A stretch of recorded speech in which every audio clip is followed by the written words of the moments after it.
ইতি নিজের কান্না সংযত রেখে বলল, শান্ত হন, শান্ত হন, আল্লাহ আছেন। আমার মনে হয় দেশক স্যারের কিছু হবে না। অন্তত এতগুলো মানুষের মনে রাতে থাকা ওই দেশক মানুষটার কিছুই হবে না। আপনি এসব ভেবে কাল রাতেও ঘুমোতে পারেননি। এখন চলুন ঘুমিয়ে পড়ুন। আর কয়েকদিন পর তো দৃশ্যকের ফাঁসি এতে। ইতি কিছু বলবে কিনা ভাবতে ভাবতে বলল, একটা সুসংবাদ খুব শীঘ্রই শুনবো, দেখবেন। এখন ঘুমান। আলবান নীরবে ইতির কোলের পাশে বাচ্চাদের ন্যায় শুয়ে পড়ল। ইতি তার মাথায় হাত বুলিয়ে দিতে লাগলো। আজ ২৭ মার্চ। আজ রাতেই দৃশ্যকের ফাঁসি কার্যকর হওয়ার কথা ছিল। পুরো কারাগার যেন সেই খবরকে ঘিরে এক অদ্ভুত চাপা উত্তেজনায় আবদ্ধ ছিল। কিন্তু হঠাৎ করেই সব কিছু বদলে গেল। ফাঁসির রায় স্থগিত করা হয়েছে। খবরটি মুহূর্তেই জেলখানার প্রতিটি কোণে ছড়িয়ে পড়ল। বন্দীদের জন্য শুরু হলো নানা গুঞ্জন, সন্দেহ আর জল্পনা। কেউ বলল, হঠাৎ করে ফাঁসি বন্ধ হলো কেন? আবার কারো মনে প্রশ্ন জাগলো, তবে কি ম্যাজিস্ট্রেট মোটা অঙ্কের ঘুষ নিয়েছে? পুরো পরিবেশটাই যেন এক অজানা রহস্যে ঘেরা হয়ে উঠল। জেলখানায় একটি বড় প্রজেক্টর রয়েছে, যেখানে বন্দীদের মামলার অগ্রগতি ও জামিনের তারিখ প্রদর্শন করা হয়। সেখানেই দৃশ্যক দেখল তার ফাঁসি আর হচ্ছে না, পরিবর্তে তাকে ৫ বছরের কারাদণ্ড দেওয়া হয়েছে। এই সংবাদে খুশি হওয়ার কথা থাকলেও দৃশ্যকের মনে আনন্দের চেয়ে বিস্ময় বেশি কাজ করলো। সে যেন বিশ্বাসই করতে পারছিল না এত বড় একটি রায় এভাবে হঠাৎ করে কিভাবে বদলে যেতে পারে। মনের ভেতর একের পর এক প্রশ্ন ঘুরপাক খেতে লাগলো। হতভম্ব দৃশ্যক দ্রুত পা বাড়ালো নাজিম তালুকদারের দিকে। তখন তিনি জোহরের নামাজ আদায় করছিলেন। নামাজ শেষ করে দৃশ্যককে সামনে দাঁড়িয়ে থাকতে দেখে তিনি মৃদু হেসে বললেন, হঠাৎ আমার কাছে এলে যে? দৃশ্যক কিছুটা অস্থির কণ্ঠে বলল, আজ আমার ফাঁসি হওয়ার কথা ছিল, কিন্তু এখন শুনছি সেটা আর হচ্ছে না। এটা কিভাবে সম্ভব? নাজিম তালুকদার হালকা হাসলেন। ভাবতে পারো, সবার মোনাজাতে তোমার জন্য কান্না করে মঙ্গল কামনা করার ফল এটা। দৃশ্যক মাথা নাড়ালো। আমি সেটা বলছি না, আমি জানতে চাই একটা রায় এভাবে হঠাৎ করে বদলে যায় কিভাবে? তার কণ্ঠে তখন স্পষ্টই ধরা পড়ছিল বিস্ময়, সংশয় আর এক অদৃশ্য ভয়ের মিশ্রণ। তুমি নির্দোষ। তুমি যাদের হত্যা করেছো তারা এই দেশ ও সমাজের জন্য অভিশাপ ছিল। পুলিশ যাদের খুঁজে বেড়াতো, যারা ছিল ধর্ষক, মাদক ব্যবসায়ী, গুন্ডা, খুনি, তুমি তাদেরই শেষ করেছো। তোমার সেই সৎ কাজগুলোই আছে তোমাকে ক্ষমা করেছে। দৃশ্যক, তোমার কি মনে নেই তুমি কত মানুষের পাশে দাঁড়িয়েছো? ক্ষুধার্তদের মুখে খাবার তুলে দিয়েছো, অসহায়দের জন্য ৩ বেলা আহারের ব্যবস্থা করেছো, শিশুদের পড়াশোনা, পোশাক, সব কিছু দায়িত্ব নিয়েছো তুমি। তোমার কাছে তাদের অগাধ ঋণ বলতো। তারা কিভাবে তোমার ফাঁসি হতে দিত? তোমার জন্যই তারা গত ৭ দিন ধরে আদালত প্রাঙ্গণে অবস্থান নিয়েছিল। তোমার ফাঁসি বাতিলের দাবিতে তারা একত্রিত হয়েছিল। পুলিশ তাদের ওপর লাঠিচার্জ করেছে, তবুও তারা পিছু হটেনি, নিজের দাবিতে অটল থেকেছে। তবু এসবের পিছনে সবচেয়ে বড় ভূমিকা যার, সে হলো বিথি। সব কিছুর মূলত ওই সামলেছে। নাজিম তালুকদারের কথা মনোযোগ দিয়ে শুনছিল দৃশ্যক, কিন্তু বিথির নাম উচ্চারিত হতেই সে চমকে উঠল। উদ্বিগ্ন কণ্ঠে জিজ্ঞেস করল, ওর কিছু হয়নি তো? নাজিম তালুকদার হালকা হেসে বললেন, আমার জানা মতে না। তোমার ভালো কাজই আজ তোমাকে বাঁচিয়েছে দৃশ্যক। আল্লাহ তোমার সঙ্গে আছেন, তুমি কোনো অন্যায় করনি। বিধি শুধু বুদ্ধি খাটিয়ে সব কিছু সংগঠিত করেছে, এই যা। দৃশ্যক কিছুই বলতে পারল না, কি অনুভব করবে তাও যেন বুঝে উঠতে পারছিল না। একবার নাজিম তালুকদারের দিকে তাকালো, তারপর ধীরে মাথা নিচু করে সেখান থেকে চলে গেল। আদালত প্রাঙ্গণে তখন উৎসবের মতো হইচই, জড়ো হওয়া মানুষের চোখে জল, কিন্তু সেই জলের ভেতরে লুকিয়ে আছে স্বস্তির হাসি। কিছুক্ষণ আগে ঘোষণা করা হয়েছে দৃশ্যকের ফাঁসি আর কার্যকর হবে না। 7 দিনের অবিরাম সংগ্রামের ফল আজ তারা হাতে পেল। এই 7 দিন তারা কি যে কষ্ট করেছে। কনকনে ঠান্ডায় রাত কাটিয়েছে খোলা আকাশের নিচে। পুলিশের লাঠিচার্জ সহ্য করেছে, তবুও এক চুল নড়েনি। নিজেদের দাবিতে অটল থেকেছে শেষ পর্যন্ত। ভিড়ের মধ্যে ছিল ইতি, বিধি, নীতি আরও অনেকে, তবে সবার চেয়ে বেশি পরিশ্রম করেছে বিধি। পুরো আন্দোলনের কেন্দ্রবিন্দু ছিল সেই। অন্যদিকে আলবান ও আদ্র এসব বিষয়ে খুব বেশি কিছু জানতো না। আজই তারা পুরো ঘটনাটা জানতে পারল আর বিস্ময়ে স্তব্ধ হয়ে গেল। তালুকদার বাড়ির সবাই, নাইম তালুকদার, নাফিস তালুকদার, সিদ্দিকী বেগম, আলিফা বেগম, মিলি বেগম, মুহিন, মিস্তাক, নিঝুম, সুন্দর, সোহানা, হরলিক্স, পিকি, আলবান, আদ্র এক এক করে আদালত প্রাঙ্গণে এসে জড়ো হলো। ইতি, বিথি আর নিধি তো আগের দিন থেকেই সেখানে অবস্থান করছিল। দৃশ্যকের ফাঁসি ঠেকানোর প্রথম এই ভাবনাটা এসেছিল বিথির মাথায়। সে দৃশ্যকের স্থায়ী বসবাসের এলাকায় গিয়ে মানুষের কাছে সব খুলে বলে। দৃশ্যকের ফাঁসির খবর শুনে সেখানকার মানুষজন যেন ভেঙে পড়েছিল। অনেকেই কান্নায় ভেঙে পড়ে, কারণ দৃশ্যকই ছিল তাদের একমাত্র ভরসা। তাদের খাবার, পোশাক, কোনো কিছুরই অভাব সে হতে দেয়নি। তাদের দৃঢ় বিশ্বাস ছিল দৃশ্যক খুন করতে পারে না, আর যদি করেও থাকে তবে তারা নিশ্চয়ই দেশ ও সমাজেরই শত্রু ছিল। এই বিশ্বাস থেকেই সবাই একত্রিত হয়ে আন্দোলনে নামে। এতে বিধি আর নিধির নেতৃত্বে শুরু হয় মিছিল। রাত জেগে তারা বড় বড় অক্ষরে প্লাকার্ড লিখেছিল, দৃশ্যক প্রধানের ফাঁসি চাই না। টানা 7 দিনের সেই কঠিন সংগ্রামের অবসান হলো আজ, যখন বিথির কানে পৌঁছালো দৃশ্যক প্রধানের ফাঁসি কার্যকর হবে না। কর্তৃপক্ষ আপনাদের দাবি মেনে নিয়েছে। তখন সে আর নিজেকে সামলাতে পারল না। হাসতে হাসতে, কাঁদতে কাঁদতে মাটিতে হাঁটু গেড়ে বসে পড়ল। তার সেই কান্না ছিল নিখাত আনন্দের কান্না। শুধু বিথি নয়, ইতি, নিধি, সিদ্দিকী বেগম, আলিফা বেগম, মুহিন, পিকি সবার চোখে পানি। কেউ উচ্চস্বরে, কেউ নীরবে, কিন্তু সবাই আনন্দে কাঁদছিল। ইতি আর নিধি বিথিকে ধরে রেখেছিল, কিন্তু তার কান্না কিছুতেই থামছিল না। এই 7 দিন সে বুক ভরা দুশ্চিন্তা আর অজানা ভয়ের মধ্যে কাটিয়েছে। যদি ম্যাজিস্ট্রেট তাদের দাবি না মানেন, সেই আতঙ্কে এক মুহূর্তের জন্য তাকে ছেড়ে যায়নি। আজ যখন ম্যাজিস্ট্রেট মাইকের রায় ঘোষণা করতে এলেন, তখনই তার বুকের ব্যথা বেড়ে গিয়েছিল। নাক দিয়ে রক্ত পড়া শুরু হয়। দৃশ্যক জেলে যাওয়ার পর থেকেই তার প্রায় নাক দিয়ে রক্ত পড়ত। অসংখ্যবার প্যানিক অ্যাটাকও হয়েছে তার, তবুও সে থামেনি, দমে যায়নি। দৃশ্যকের ফাঁসি রদ করতেই সে ছিল অটল। এখনও তার নাক দিয়ে রক্ত পড়ছে। নিধির চোখে সেটা পড়তেই সে তাড়াতাড়ি বলল, বিথি, পানি নে, তোর আবার নোজ ব্লিডিং হচ্ছে। বিথি হাতের উল্টো পিঠ দিয়ে রক্ত মুছে নিল। ইতি আর নিধি তাকে ধরে দাঁড় করালো। তার শরীর কাঁপছে, নিঃশ্বাস ভারী হয়ে আসছে, চোখ মুখ ফ্যাকাশে। হাঁসফাঁস করতে করতে সে কষ্টে বলল, ইতি, নিধি, আমি হয়তো অজ্ঞান হয়ে যাব। কথা শেষ হওয়ার আগেই বিথির শরীর ঢলে পড়ল ইতির উপর। মুহূর্তেই চারপাশে আতঙ্ক ছড়িয়ে পড়ল। উপস্থিত সবাই বিচলিত হয়ে উঠল। আদালতের পাশের একটি হাসপাতালে বিথিকে ভর্তি করা হয়েছে। তার শরীরে স্লাইন চলছে, চোখ দুটো বন্ধ। সেই বন্ধ চোখের আড়ালেও যেন এক দৃশ্য বারবার ভেসে উঠছে। দৃশ্যক, সে ধীরে ধীরে দূরে সরে যাচ্ছে, অন্ধকারের ভেতরে মিলিয়ে যাচ্ছে। বিথি যেন তাকে থামাতে চাইছে, কিন্তু পারছে না। হঠাৎই সে ঝাঁকুনি দিয়ে উঠল, শরীর কেঁপে উঠল। চোখ দুটো শক্ত করে বন্ধ করে আবার তড়িঘড়ি খুলে ফেলল। চোখ খুলতেই নিজেকে হাসপাতালের বেডে শুয়ে থাকতে দেখল। চারপাশে তার চেনা মানুষের উদ্বিগ্ন মুখ। ইতি, নিধি, সিদ্দিকী বেগম, আলিফা বেগম সবাই যেন তার দিকে তাকিয়ে আছে একরাশ দুশ্চিন্তা নিয়ে। ইতি এগিয়ে এসে নরম গলায় বলল, এখন কেমন লাগছে তোর? বিথি ধীরে ভাঙা গলায় বলল, হ্যাঁ, আমি ঠিক আছি। কিন্তু কথাটা বলেই সে উঠে বসে পড়ল। হাতের ক্যানুলাটা খুলতে শুরু করলো। সেটা দেখে সিদ্দিকী বেগম হালকা রাগ নিয়ে বললেন, এটা খুলছিস কেন? বিথি নির্বিকারভাবে ক্যানুলা খুলতে খুলতে বলল, আমি ভালো আছি, এটা আর লাগবে না। দৃশ্যক স্যারের কাছে যেতে হবে। ক্যানোলা খুলে সে তাড়াতাড়ি উঠে দাঁড়ালো। তারপর ইতি আর নিধির দিকে তাকিয়ে বলল। চল। আলিফা বেগম চোখ ভেজা কণ্ঠে বলল। আমিও যাব, আমাকেও নিয়ে চল। বিথি মাথা নাড়ালো। আচ্ছা চলো।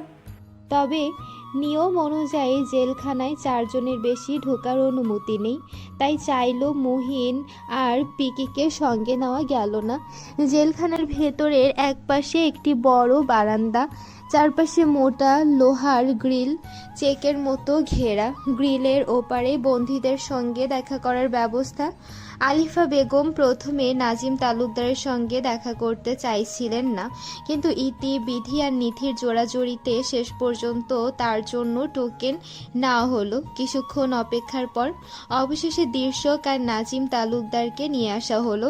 সেই মুহূর্তে বিধির চোখ পড়ল দীর্শককে। মুহূর্তেই তার শরীরটা যেন হালকা হয়ে এলো, আবার ভারীও হয়ে উঠল একসাথে। চোখে পানি জমে উঠল, তার হাত কাঁপছে, নিঃশ্বাস ভারী হয়ে যাচ্ছে। নিধি শক্ত করে তাকে ধরে রেখেছে। অন্যদিকে দীর্শকের চোখেও থেমে গেল বিধির ভেজা চোখে। কতদিন পর সে বিধিকে দেখছে, কিন্তু এ কেমন অবস্থা? চোখের নিচে কালি, শুকনো ঠোঁট, ফ্যাকাশে মুখ। দীর্শকের বুকটা মোচড় দিয়ে উঠল। বিথি, নিজের কি অবস্থা করে ফেলেছো? এই ভাবনায় গলা শুকিয়ে গেল তার। একরাশ কষ্ট নিয়ে একটা ঢোক গিলল। সে বিথির দিকে তাকিয়ে হাসার চেষ্টা করলো, কিন্তু সেই হাসি টান টান, ভাঙা, একদমই স্বাভাবিক নয়। বিথি সেই হাসি দেখে ভেঙে পড়ল আরও বেশি। চোখের পানি যেন থামতেই চাইছে না। দীর্শক ধীরে ধীরে তার হাত দুটো এগিয়ে এনে গ্রিলের উপর রাখলো। বিথি চোখে চোখ রেখে কাপা কণ্ঠে বলল। জানি তুমি ভালো নেই। বিথি চোখের পানি মুছে নিয়ে ধীরে বলল। এখন ভালো। তারপর জোর করে একটা হাসি ফুটানোর চেষ্টা করলো ঠোঁটে। দীর্শক তাকিয়ে রইল, তারপর নরম গলায় বলল। আরও 5 বছর, কিন্তু কথাটা শেষ হতেই বিথির চোখ আবার ভিজে উঠল, গলা কেঁপে উঠল। অপেক্ষা করব আমি। এই কথায় দীর্শকের নিজের চোখও ভিজে এলো। কিছুটা হালকা করার জন্য বলল। চিঠি লেখা শিখেছো দেখছি। বিথি মৃদু হেসে বলল। ঘৃণার কাজগুলো তো আপনিই শিখিয়েছেন আমায়। দীর্শক ফিছেল হেসে বলল। আমি তো নিজেও ঘৃণার ছিলাম তোমার। বিথি শান্ত গলায় জবাব দিল। ঘৃণাকেও তো ভালোবাসতে শিখিয়েছেন যে। দীর্শক এবার চওড়া করে হাসলো। সেই হাসিতে এক ধরনের তৃপ্তি, এক ধরনের বিস্ময়। বিথিও হাসলো তার সাথে। বড় হয়ে গেছো। দীর্শক বলল। তাও তো আপনার কাছেই শেখা। বিথির উত্তর। দীর্শক হালকা হেসে চুপ করে রইল কিছুক্ষণ, তারপর জিজ্ঞেস করল। খেয়েছেন? হ্যাঁ। আবার কিছুক্ষণ চুপ থেকে দীর্শক বলল। আমার জন্য এত কিছু কেন করলে? বিথি এবার সোজা চোখে তাকিয়ে বলল। কে বলেছে আপনার জন্য করেছি? আমি তো নিজের জন্যই করেছি। আপনাকে ছাড়া আমি বাঁচছিলাম না, তাই নিজেকে বাঁচানোর জন্য করেছি এসব। আপনার মাঝেই তো আমার বেঁচে থাকা, মরে যাওয়া, হাসি, সুখ, সব কিছু। আপনি না থাকলে আমিও শেষ। তাই কথাগুলো শুনে দীর্শক যেন স্তব্ধ হয়ে গেল। কেউ তাকে এতটা ভালোবাসতে পারে এটা বিশ্বাসই করাই তার জন্য কঠিন হয়ে উঠল। গলায় যেন কিছু আটকে গেল। ধীরে বলল। কবে এত ভালোবাসলে আমাকে? বিথি এবার একটু অভিমানী ভঙ্গিতে বলল। বেঈমানদের কে ভালোবাসে?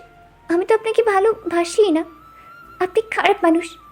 আফসোস, আপনাকেও ঘৃণাও করতে পারিনি। দীর্শক হেসে উঠল, একটা পূর্ণতার হাসি। এই বেইমানকেই কিন্তু বিয়ে করতে হবে, বুঝেছো? বিথিও হেসে বলল। হ্যাঁ বুঝেছি, আর উপায়ও নেই। নিজেকে এমনিতেই শেষ করে ফেলেছি। সৌন্দর্য নষ্ট, চুল পড়ে গেছে, শরীর শুকিয়ে অর্ধেক। এখন এই অবস্থায় আমাকে আর কে বিয়ে করবে? তাই আপনার ঘাড়েই চাপও, সারা জীবন বয়ে বেড়াতে হবে, বুঝলেন? দীর্শক মাথা নেড়ে হেসে বলল। আগে হ্যাঁ, রাজি আছি। অনেকদিন পর বিথির এমন প্রাণ খোলা হাসি শুনল ইতি আর নিধি। দুজনের চোখে পানি এসে গেল। এই কয়েকদিনে তাদের বনের উপর দিয়ে কি ভয়াবহ ঝড় বয়ে গেছে তা তারা খুব কাছ থেকে দেখেছে। এখন তাদের একটাই চাওয়া, বিধি যেন আবার আগের মতো হয়ে ওঠে, আবার তারা 3 বোন আগের মতো হাসে, নাচে, বাঁচে। দৃশ্যক এরপর ইতি আর নিধির সঙ্গেও কিছু কথা বলল। অন্যদিকে আলিফা বেগম দাঁড়িয়ে আছেন নাজিম তালুকদারের সামনে, কিন্তু কথা বলতে পারছেন না, শুধু শিশুর মতো কাঁদছেন। স্বামী যাই অপরাধ করে থাকুক, ভালোবাসায় তিনি কোনো দিন কমতি রাখেননি, সবসময় খেয়াল রেখেছেন তাকে। সেই মানুষটাকে আজ এই অবস্থায় দেখে তার বুক ফেটে যাচ্ছে। নাজিম তালুকদার অনেকক্ষণ ধরে তাকে শান্ত করার চেষ্টা করছেন। কেঁদো না আলিফা, আমি আর তির্যক এখানে ভালোই আছি, কোনো সমস্যা নেই। কিন্তু এই সান্ত্বনা যে কতটা মিথ্যা তা আলিফা বেগম খুব ভালো করে বুঝতে পারছেন। হঠাৎ তিনি দৃশ্যকের দিকে তাকালেন, দৃশ্যকও তাকিয়েছিল তার দিকেই। ছেলের শুকনো ক্লান্ত মুখটা দেখে আলিফা বেগম আবার হাউমাউ করে কেঁদে উঠলেন। দৃশ্যক নরম গলায় ডাকলো, মা। এই এক শব্দেই যেন তার বুক ভেঙে টুকরো টুকরো হয়ে গেল। ইচ্ছে করছিল লোহারের শিকল ভেঙে ছেলেকে বুকে জড়িয়ে নিতে, কিন্তু সে তো সম্ভব নয়। কান্নায় ভেঙে পড়া কণ্ঠে কিছু বলতে গিয়ে তিনি শুধু বলতে পারলেন, বাবা। দৃশ্যক তাড়াতাড়ি বলল, মা, আমি ভালো আছি, একদম ভালো আছি। তুমি কেঁদো না, তোমার কান্না দেখলে আমার খুব কষ্ট হয়। প্লিজ মা, কেঁদো না। অনেক কষ্টে নিজেকে সামলে আলিফা বেগম বললেন, মিথ্যা বলবে না, আমি দেখেছি তুমি কত ভালো আছো এখানে। দৃশ্যক হালকা হেসে বলল, সত্যি ভালো আছি। বাবা আমাকে প্রতিদিন ঘুম পাড়িয়ে দেয়, খাইয়েও দেয়। দ্বিতীয়বার বাবা ডাকটা শুনে নাজিম তালুকদার অসহায় চোখে তাকালেন দৃশ্যকের দিকে। ওনার বুক বয়ে শান্তি বয়ে গেল এই এক শব্দেই। দৃশ্যক তার দিকে তাকিয়ে হালকা হেসে দিল। আলিফা বেগম কান্নায় একটু থামিয়ে জিজ্ঞেস করলেন, এখানে কি ভালো খেতে দেয় তোমাদের? দৃশ্যক মাথা নেড়ে বলল, হ্যাঁ মা, দেয়। বাগান পরিষ্কারের কাজ করলে ভালো ভালো খাবারও দেয়। তুমি চিন্তা করো না আমাদের জন্য। 5 মাস পর সময় যেন ধীরে ধীরে সব কিছুকে স্বাভাবিক করে দিয়েছে। বিধি এখন আগের মতোই হাসি খুশি, প্রাণবন্ত, সবার সঙ্গে খোলামেলা। তবে তার জীবনের একটি অভ্যাসও বদলায়নি। প্রতি সপ্তাহে নিয়ম করে সে দৃশ্যকের জন্য চিঠি লেখে, আর দৃশ্যককে পাঠানো চিঠিগুলো বুকের কাছে আগলে রাখে। জেলখানার নিয়ম অনুযায়ী সপ্তাহে একদিন পরিবারের সঙ্গে কথা বলার সুযোগ হয়। সেই দিনটি যেন বিধির জন্য সবচেয়ে প্রতীক্ষিত মুহূর্ত। ফোনের ওপাশে দৃশ্যকের কণ্ঠ শুনলেই তার মুখে অদ্ভুত এক প্রশান্তি নেমে আসে। ইতি, বিধি আর নিধি 3 বোন এখন আগের মতোই একসাথে, একে অপরের হাসির কারণ হয়ে বেঁচে আছে। তাদের বন্ধনে কোনো ফাটল পড়েনি, বরং সময়ের সঙ্গে আরও দৃঢ় হয়েছে। এদিকে মুহিন আজ সবার সাথে নতুন কাণ্ড ঘটিয়েছে।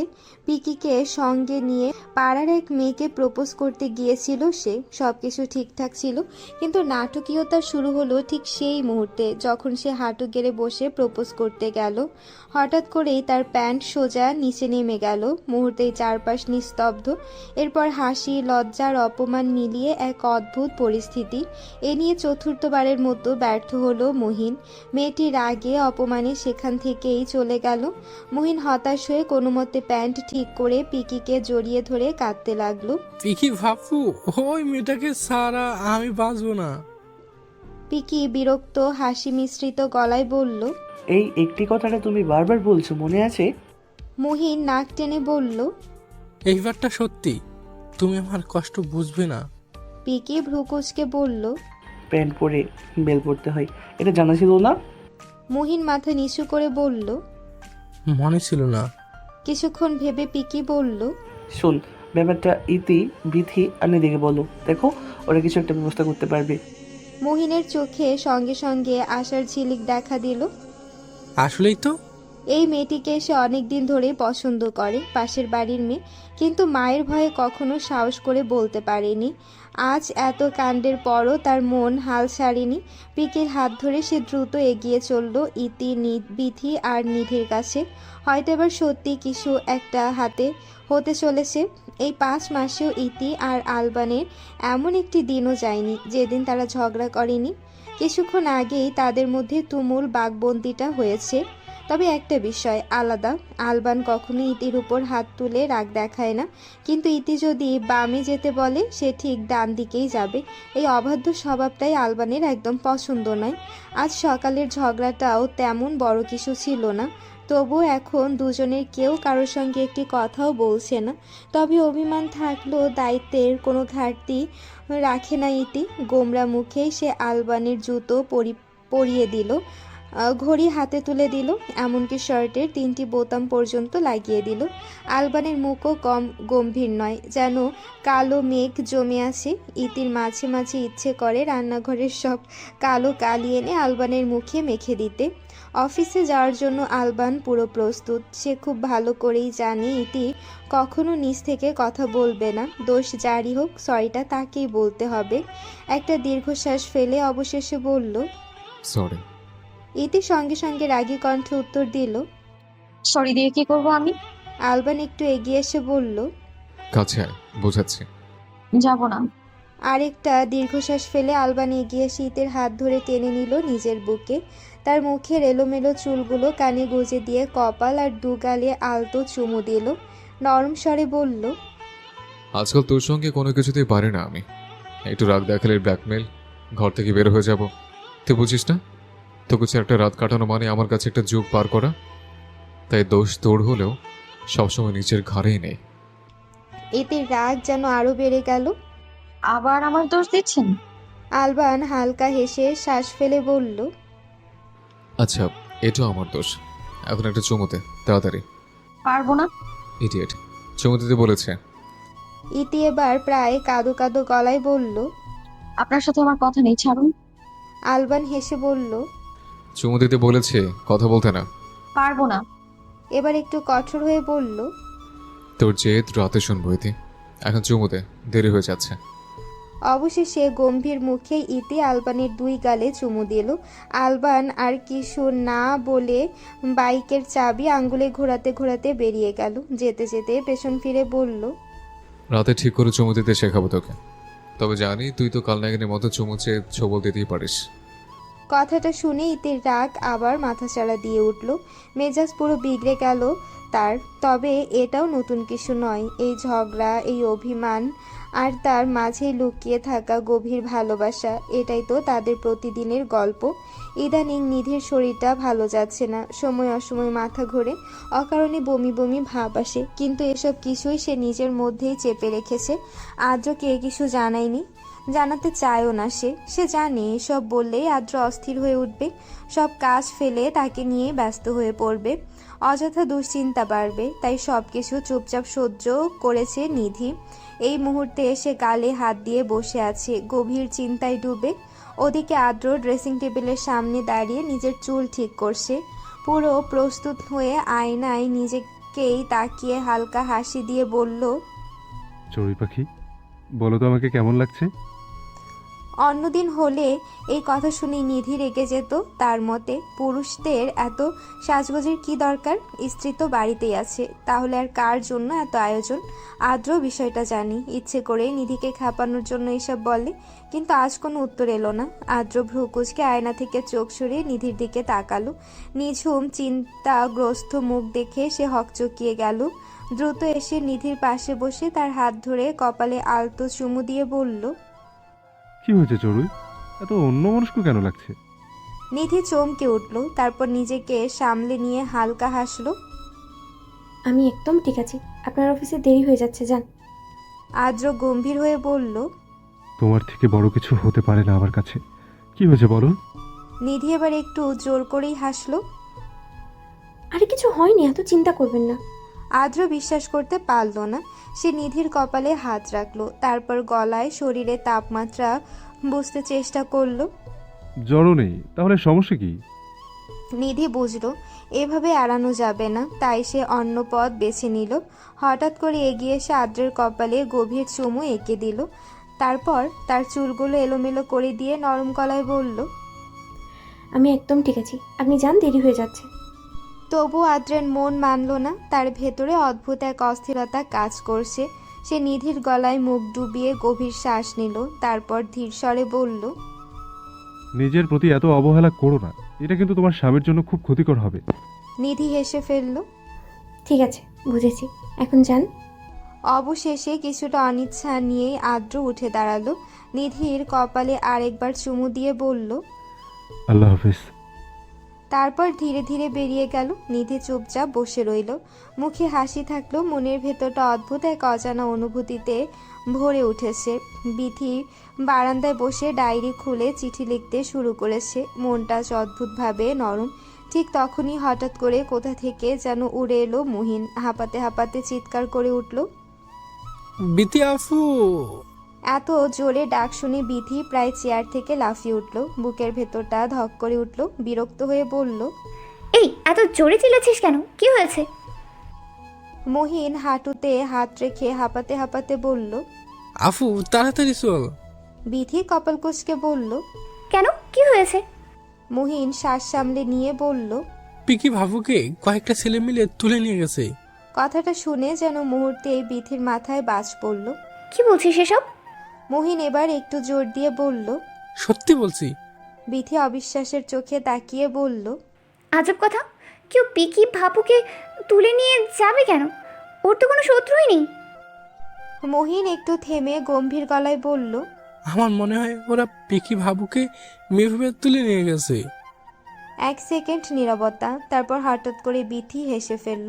একটা দীর্ঘশ্বাস ছেড়ে বলল, তাহলে পিকি বাবুর কিছুই হবে না, দেখবি একটু পর নিজেই হেঁটে বাড়ি চলে আসবে। মুহিন একটু চুপ করে রইল কিছুক্ষণ। তারপর ধীরে বলল, আর যদি বড় কিছু করে ফেলে? কথাটা শুনে বিথির মুখের হাসি মিলিয়ে গেল। চোখের ভেতর এক ঝলক দুশ্চিন্তা নেমে এলো। আর দেরি না করে সে হাত থেকে ডায়েরিটা টেবিলে রেখে তাড়াতাড়ি ভেতর থেকে বেরিয়ে গেল। পেছন পেছন দৌড়াতে লাগলো মুহিন। মুহূর্তেই বাড়ির শান্ত পরিবেশটা যেন অজানা এক আতঙ্কে ভারী হয়ে উঠল। মুহিন আর পিকি দুজনেই বেশ উৎফুল্ল মনে নির্জন রাস্তা ধরে হাঁটছিল। হঠাৎ করে কোথা থেকে একটি গাড়ি এসে তাদের সামনে থামলো। মুহূর্তের মধ্যেই দুজন লোক পিকের হাত শক্ত করে চেপে ধরে মুখ বন্ধ করে তাকে গাড়িতে তুলে নিল। সবকিছু এত দ্রুত ঘটল যে মুহিন বুঝে ওঠার আগেই গাড়িটি ঝড়ের গতিতে সেখান থেকে চলে গেল। মুহিন কিছুক্ষণ হতবিহ্বল হয়ে দাঁড়িয়ে রইল। যখন তার হুঁশ ফিরল এবং বুঝতে পারল পিকি আর তার পাশে নেই, তখন ভয়ে তার শরীর কেঁপে উঠল। সে চিৎকার করতে চাইল, কিন্তু গলা দিয়ে একটু শব্দও বের হলো না। চারপাশে এমন নিস্তব্ধতা, কোথাও কোনো মানুষ বা প্রাণীর চিহ্ন নেই যে তার ডাক শুনে এগিয়ে আসবে। অবশেষে আর কিছু না ভেবে সে সরাসরি তালুকদার বাড়ির দিকে দৌড়ে গেল। অন্যদিকে বড় একটি টয়োটা গাড়ি এসে থামলো গভীর নির্জন এক জঙ্গলের মধ্যে।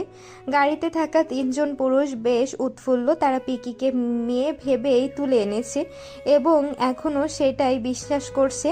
গাড়ি থামিয়ে তারা নেমে মদ্যপানে মেতে উঠল। পিকি তখনও গাড়ির ভেতরে, মুখে শক্ত করে টেপ লাগানো, হাত দুটো পেছনে বাঁধা। সে নিরন্তর ছটফট করছে, অস্পষ্ট শব্দে কিছু বলতে চেষ্টা করছে। বাইরে মদ্যপান অবস্থায় এক ব্যক্তি হাসতে হাসতে বলল, আজ তো জমে যাবে, মেয়েটাকে গাড়ি থেকে নামা। রই। তার কথা মতো বাকি দুজন পিকিকে নামালো। একজন হাঁপাতে হাঁপাতে বলল, এই মেয়েটা এত ভারী কেন রে? কি খায় এত?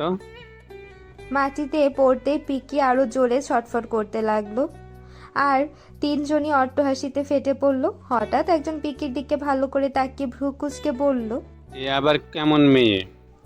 অন্য দুজন অবাক হয়ে একসাথে বলল, কি বলছিস এসব? প্রথমজন সন্দেহের সুরে বলল, মেয়েদের শরীরের গঠন কি এমন হয়? অন্যজন প্রতিবাদ করে জানালো, আরে চুপ, দেখছিস না, জিন্স টি শার্ট, ঠোঁটে লিপস্টিক, অবশ্যই মেয়ে। কিন্তু প্রথমজন আবার বলল, না, ভালো করে দেখ। এবার বাকি দুজনের মনেও সন্দেহ জাগলো, এ কি সত্যি মেয়ে নাকি অন্য কিছু। এর মধ্যে একজন এগিয়ে এসে পিকের মুখে টেপ খুলে দিল। টেপ খুলতে পিকি জোরে চিৎকার করে উঠল, আমাকে ছেড়ে দাও, আমাকে বাঁচাও। পিকের ভারী কণ্ঠস্বর শুনে তিনজন পুরুষের চোখ বিস্ফোরিত হয়ে গেল। তারা একে অপরের দিকে তাকিয়ে বুঝতে পারলো পিকি তৃতীয় লিঙ্গের। মুহূর্তেই তাদের মুখের হাসি মিলিয়ে গিয়ে ভয়ের ছাপ ফুটে উঠল। একজন হতভম্ব হয়ে বলল, ভাই রে ভাই, এ কি কাজ করলাম? শেষমেশ কিনা একজন হিজড়াকে তুলে আনলাম। ছি ছি। অন্যজন বিরক্তির সুরে বলল, পেট্রোলের এই দামে এত খরচ করে এভাবে এই শাওয়ারে তুলে আনলাম। তৃতীয় জন রেগে গিয়ে বলল, সব তোর জন্যই হয়েছে। পেছন দেখে এমন মুগ্ধ হয়ে গেলে যে তুলে আনতেই হবে। এখন বল কি করবি?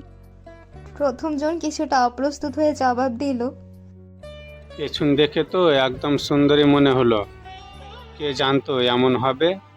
তবে ভাই মানতেই হবে, হিজড়ারাও এত সুন্দর হয়, কি অবস্থা। অন্যজন তাড়াহুড়া করে বলল, এটাকে এখানেই রেখে পালাই। এই যেভাবে চিৎকার করছে, লোকজন জড়ো হলে বিপদে পড়বো। এই বলে তারা পিকিকে জঙ্গলে ফেলে রেখে দ্রুত গাড়ি নিয়ে সেখান থেকে পালিয়ে গেল। তাদের চলে যেতে দেখে পিকি অবাক হয়ে চিৎকার করে উঠল, আরে হাতে দড়িটা তো খুলে দিয়ে যাও। কিন্তু তার কথা শোনার মতো কেউ আর সেখানে ছিল না। গাড়িটি ইতিমধ্যেই দূরে মিলিয়ে গেছে। অনেক কষ্টে পিকি নিজের হাতের বাঁধন আলগা করে অবশেষে দড়ি খুলতে সক্ষম হলো। পিকি এই সব ঘটে যাওয়া ঘটনা ইতি, বিথি, নিধি ও মুহিনকে ভোতামুখে বর্ণনা করলো। তার কথা শুনে তারা প্রথমে হেসে উঠল, এতটাই যে একে অপরের গায়ে হেলে পড়তে লাগলো। হাসির তোড়ে কারো মুখ দিয়ে ঠিকমতো শব্দই বের হচ্ছিল না। হঠাৎ করে পিকের আচরণ বদলে গেল। সে বিথিকে জড়িয়ে ধরে ছোট শিশুর মতো কাঁদতে শুরু করলো। পিকের কান্নার শব্দে সবার হাসি থেমে গেল। তারা হতভম্ব হয়ে তার দিকে তাকিয়ে রইল। বিথি বিস্মিত হয়ে এক হাত দিয়ে পিকের পিঠে হাত বুলিয়ে সান্ত্বনা দিতে দিতে বলল, এই কাঁদছো কেন? আমরা তো মজা করে হাসছিলাম, আর হাসবো না। সরি, প্লিজ কান্না থামাও। ইতি ও নিধিও কাছে এসে কান ধরে নরম স্বরে বলল, এই দেখো, আমার কান ধরছি, আর হাসবো না আমি। এবার চুপ করে কান্না থামাও। পিকি শিশুর মতো ফুপিয়ে ফুপিয়ে কেঁদেই চলল। তার সেই কান্না দেখে ইতি, বিধি আর নিধির মন অদ্ভুত এক কষ্টে ভরে উঠল, যা ভাষায় প্রকাশ করা কঠিন। কাঁদতে কাঁদতে পিকি ভাঙা গলায় বলল, তখন আমি নিজের জন্য না, অন্য কিছুর জন্য ভয় পাচ্ছিলাম বিথি। বিধি কোমল স্বরে জিজ্ঞেস করল, কিসের ভয়? পিকি চোখ মুছতে মুছতে বলল, আমি আর মহিন যখন বের হচ্ছিলাম, তুমি তো আমাদের সাথে যেতে চাইছিলে। তখন 150-এর ফোন এসেছিল বলে থেকে গেলে। যদি যেতে তাহলে ওরা আমাদের বদলে তোমাকে তুলে নিয়ে যেত। তখন কি হতো? আমি 150-কে কি বলতাম? ওকে যে আমি কথা দিয়েছি ওর অবর্তমানে তোমাকে দেখে রাখবো আমি। কথাটা শুনে সবার কাছেই বিষয়টি এবার পরিষ্কার হয়ে গেল। ইতি আর নিধি পুরো ঘটনাটা জানতো না, তাই তারা নীরব রইল।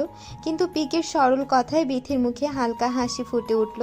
সে মজা করে বলল, আমি গেলে তো ভালোই হতো পিকি, ওদের এমন শিক্ষা দিতাম যে হাড়গোড় ভেঙে যেত।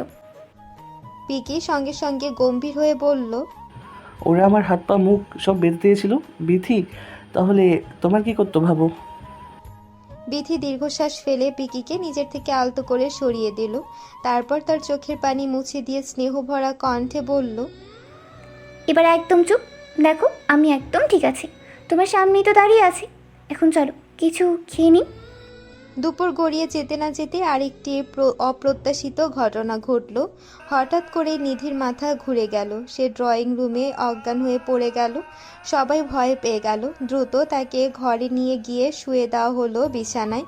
সাথে সাথে ডাক্তারকে ফোন করে ডাকা হলো। ডাক্তার এসে নিধিকে পরীক্ষা করে চলে গেল। বিথি ফোন করে আদ্রকে নিধির অসুস্থতার কথা জানালো। কথার ফাঁকে সে এটাও বলল,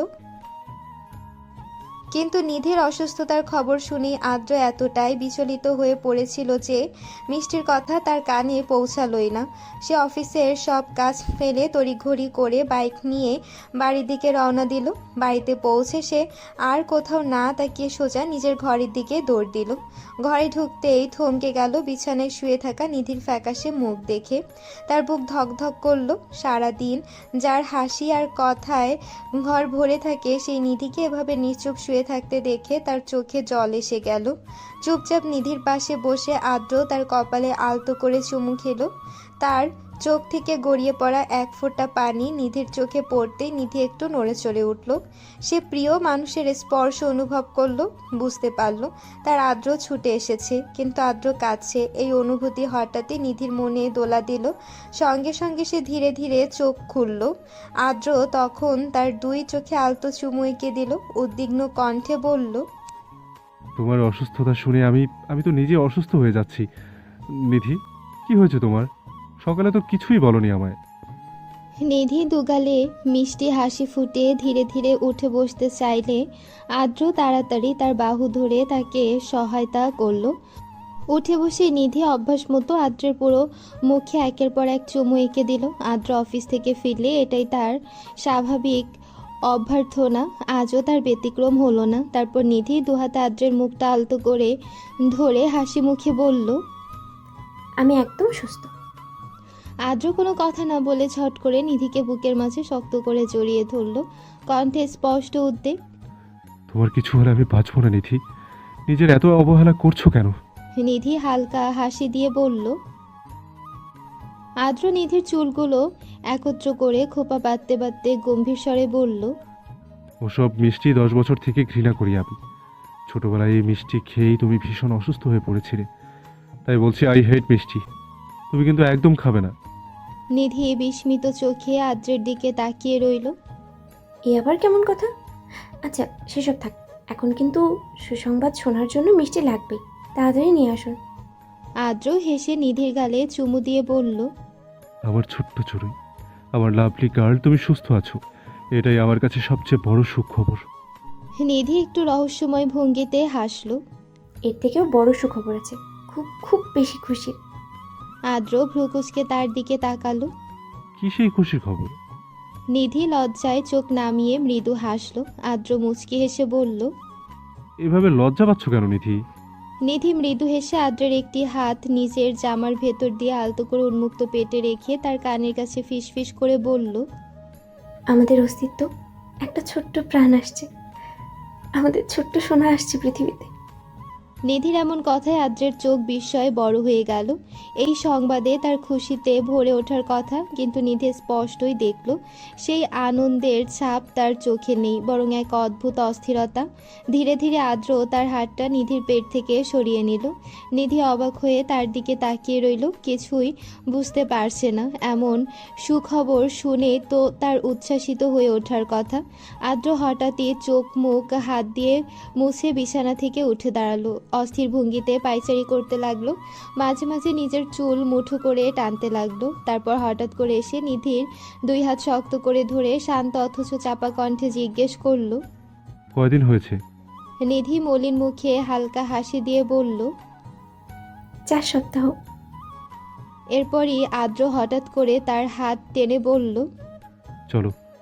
নিধি বিস্মিত হয়ে জিজ্ঞেস করলো, কোথায়?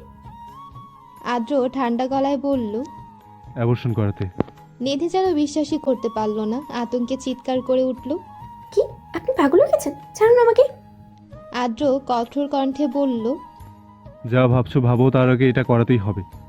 এখন করলে কষ্ট কম হবে, চলো, সময় নষ্ট করো না। নিধি হাউমাউ করে কেঁদে উঠল। আমি কোথাও যাব না, আমাকে ছাড়ুন। কিন্তু আদ্র তার কথা না শুনে তাকে টানতে লাগলো। নিধি কান্নায় ভেঙে পড়ে নিজেকে ছাড়ানোর চেষ্টা করতে লাগলো। তার কান্না আর অসহায় চিৎকারে পরিস্থিতি আরও ভারী হয়ে উঠল। নিধির এই প্রতিরোধ আর কান্না আদ্রের ভেতরে রাগকে উস্কে দিল। তার চোখে এখন আগুন জ্বলে উঠল। হঠাৎ করেই সে উচ্চস্বরে চিৎকার করে উঠল, এই, আমার কথা শুনো, আমি যা বলছি তাই হবে, চলো। আদ্রের সে ভয়ঙ্কর কণ্ঠস্বর আর রাগান্বিত চেহারা দেখে নিধি নিজেকে ছাড়িয়ে নিয়ে বিছানার এক কোণে গুটিসুটি মেরে বসে রইল। ভয়ে তার শরীর কাঁপছে, আর চোখে আদ্রের দিকে তাকাচ্ছে। এই মানুষটাকে সে যেন আর চিনতেই পারছে না। এ কি তার সেই চেনা প্রিয় আদ্র?